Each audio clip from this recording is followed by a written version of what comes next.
पत्रकार है, यूट्यूबर मार खाएगा तब उसका सवाल का जवाब ले जाए घरे रखे बांध के। सुनने को तो ये भी मिल रहा है कि नीतीश जी ने भाजपा को साफ साफ कह दिया है कि आप संभालिए चिराग पासवान को, आप समझिए जीतन राम मांझी कि चुनाव से पहले आप लोगों को जो तेजस्वी यादव है वो चैलेंज कर रहे हैं, कह रहे कि आ जाइए मंच पर। क्या काट लेगी हम मंच पर चल जाएंगे, उसका हैसियत क्या है? हमको कोनो आरजेडी की तरह टिकट बेचना है, ग्राहक खोजना है। नमस्कार, आप देख रहे हैं देशवा न्यूज, आपके साथ मैं हूँ राजनंदिनी।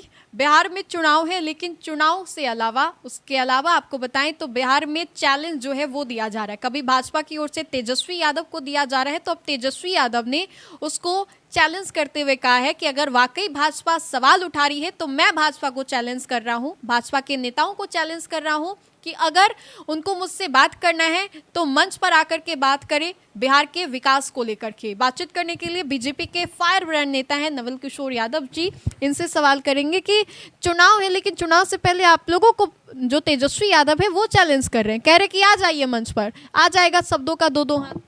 कुत्ता काट लेगी हम मंच पर चल जाएंगे, उसका हैसियत क्या है? जनता में रिजेक्टेड है, वो विकास के मामले में क्या जानेंगे?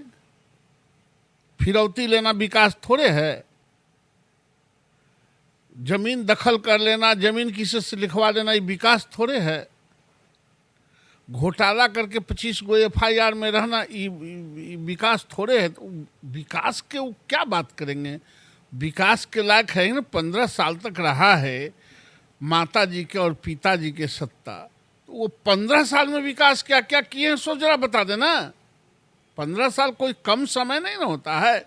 जो विकास किया, एक भी कोई चीज, किसी चीज को, स्कूल बना दिया, कॉलेज बना दिया, सड़क बना दिया, नया हाईवे बना दिया, गांव में बिजली पहुंचा दिया, गांव में बाथरूम पहुंचा दिया, गांव में सड़क कोई एक विकास का जो रोशनी है वो बता दें, फिर तो काम फिट हो जाएगा। तो वो तो कह रहे कि अपराध भी होता था पहले, इतना अपराध अभी देख रहे हैं। अपराध तो इतना नहीं होता, सिर्फ बच्चा से लेके और आदमी को उठा लिया जाता था मुख्यमंत्री निवास में निगोशिएशन। उन्हीं के तो मामा कहते थे कि सबके यहीं से निगोशिएशन हो। सुभाष यादव तो उन्हीं के तो मामा कह रहे थे, इसलिए तीसरा के कहने की क्या जरूरत है? वो अपराध नहीं होता था। वो जो लोगों को गाड़ी सहिते उठा लेता था वो विकास नहीं था। वो ऐसे ही सवाल खड़े कर रहे थे। तो अच्छा बेचारा कुछ बोलबे नहीं करेगा तो पूछेगा कौन? नहीं तो कह रहे कि बिहार में जो विकास हुआ है, हमने बच्चों को 17 महीने में नौकरियां दी। अरे नीतीश जी ने क्या वो क्या था कि नौकरी दिए थे? बिहार में जितनी नौकरी एनडीए के सरकार ने, और खास करके शिक्षकों में लगभग 2.5 से 3 लाख लोगों को एक साथ बहाली करना, ये भारत के स्वतंत्र भारत के इतिहास में बिहार पहली दफा है और पहला स्टेट है। किसी के गाल बजाने, पैर उचकाने से कुछ नहीं होगा। फिर भी चैलेंज कर रहे हैं आप। अरे वो चैलेंज क्या करेगा बेचारा? वो चैलेंज करने लायक है? उसके चैलेंज को हम लोग चैलेंज नहीं लेते हैं। कोई ग्रांट फॉर ग्रांटेड ले रहे हैं उनको? अरे नहीं, हम जानते हैं कि क्या हश्र होने वाला है। क्या होने वाला है? 2025 में 25 सीटों से नीचे ऑल प्रतिपक्ष रहेंगे, ये हम लोगों को पता है। इसलिए अब क्या करना है? नहीं तो अभी तो PMCH में जो हुआ है उसको लेकर के भी सवाल खड़े कर रहे हैं ना वो, कि यही है मंगल पांडे जी। क्या हुआ है PMCH में? जिस तरीके से मनीष कश्यप वाला मैटर चल रहा है, NMCH में चूहे खा। अब ये पत्रकार है, यूट्यूबर मार खाएगा तब उसका सवाल का जवाब ले जाए घरे रखे बांध के।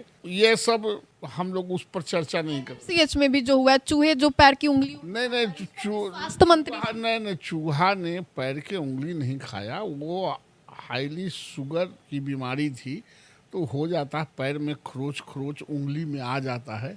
वो उसकी 3 मैन कमेटी बनी, कमेटी ने रिपोर्ट दिया, जाना, समझा, परखा, और ऐसी कोई बात नहीं है। अच्छा, एक आखिरी सवाल कि अभी तक तो बस आरजेडी ही कह रही थी कि 2500 रुपया वो प्रति माह माई बहन को देंगी, लेकिन अब कांग्रेस भी कहने लगी है कि वो भी 2500 रुपये माई बहन को देंगी। तो ये आप लोगों पे भारी पड़ रहा है? अरे वह समय आना दीजिए, कौन भारी पड़ता है कौन हल्का, वो बता देंगे सब। चुनाव के दृश्य में सब बात पहले नहीं कहा जाता है। ये लोग कहाँ जाएगा सो पता नहीं चलेगा। आप लोग कहाँ हैं? बीजेपी कहाँ है? बीजेपी तो चरम उत्कर्ष पर है। बीजेपी अब इस बार जो हम लोगों के 2025 में इतनी सीट जीतेंगे जितना आज तक 2005 से एनडीए नहीं जीती थी, उससे अधिक। 2010 से भी संख्या के आधार पर अधिक हम लोग जीत गए। सुनने को तो ये भी मिल रहा है कि नीतीश जी ने भाजपा को साफ साफ कह दिया है कि आप संभालिए चिराग पासवान को, आप समझिए जीतन राम मांझी। हमारे यहाँ सीट बंटवारा में कोई कहा नहीं जाता है, हम लोग बैठ के पुराना एक्सपीरियंस है, हम लोग बांट लेते हैं। ऐसा तो नहीं ना भाजपा बैठे रह जाए हाथ पे हाथ रखे और चिराग नीतीश जी से सेटलमेंट कर? अरे कोई कर लेगा, हमारे ही गुट में न रहेगा। हमको कोनो आरजेडी की तरह टिकट बेचना है, ग्राहक खोजना है, हमको सेटल करना है अपने एलआई पार्टियों के साथ। हमारे यहाँ कोई दिक्कत नहीं है। मतलब चिराग आप लोगों से ऊपर भी चले जाएं तो आप लोगों को कोई ऊपर नीचे जाने का कहाँ सवाल उठता है, हम लोग साथ हैं, साथ चलेंगे। मुलाकात कर रहे हैं ना नीतीश कुमार से? तब मुलाकात मुख्यमंत्री से तो नहीं करेंगे? अरे राज्य के मुख्यमंत्री है, स्थापित मुख्यमंत्री है, विकासशील मुख्यमंत्री है, तो भेंट करने के मुख्यमंत्री एक आदमी का होता है कि पूरे बिहार का होता है? मुस्कुराहट देख रहे चेहरे। हाँ तो कुछ बयान करें। हाँ तो बयान, जब बयान होगा तब बताइएगा। चलिए, तो चुनाव से पहले आरोप प्रति आरोप का दौर जो है वो शुरू है। अब ऐसे में भाजपा, जदयू और तेजस्वी क्या कुछ स्ट्रेटेजीज अपना रहे हैं, इस पर भी हमने बातें की। तो फिलहाल के लिए इस खबर में इतना ही। अपने सहयोगी मंटू के साथ मैं राजनंदिनी, देशवा न्यूज पटना।